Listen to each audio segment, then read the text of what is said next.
श्री शिवाय नमस्तो। श्री शिवाय नमस्तो।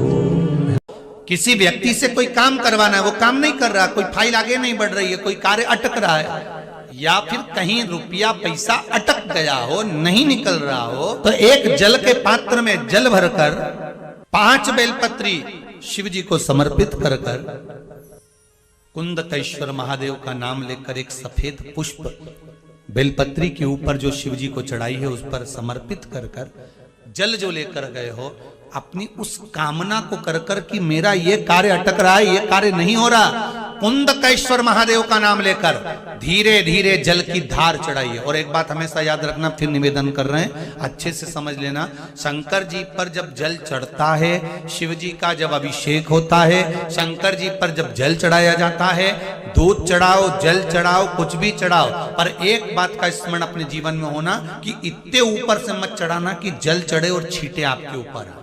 बहुत ध्यान दीजिएगा। हाँ, तो यहां तक वर्णन करा गया है कि शंकर जी का जल चढ़ा हुआ जहां से बहकर जाता है ना, उसको लांगा तक नहीं जाता। यहाँ लांगते हैं क्या? नहीं ना, परिक्रमा भी करेंगे तो वहीं से लौट कर वापिस इधर जाएंगे। शिव जी का जहां से जल बहकर जा रहा हो, चढ़ा हुआ जल जहां से बहकर जा रहा हो, उसको लांगा तक नहीं जाता।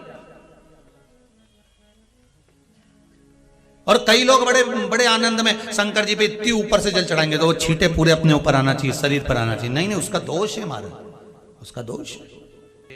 आप भगवान को अगर जल चढ़ाओ, दूध चढ़ाओ, तो मान लो अगर जैसे एक सरल भाषा में समझ लो और अच्छे से, कि जैसे ये शिवलिंग है शंकर जी का, ये शिवलिंग है, और आप जल चढ़ा रहे हो, तो इतनी ऊपर से छोड़ोगे तो पानी का छींटा तो अपने ऊपर आएगा, पर वही जल, वही दूध, वही सामग्री आप शिवलिंग से थोड़ी सी दूरी बनाकर अगर आप समर्पित करेंगे तो बाबा उसको स्वीकार भी करता है और आनंद की अनुभूति भी होती है, कार्य में सिद्धता भी आती है, कार्य में उसकी सिद्धता भी आती है।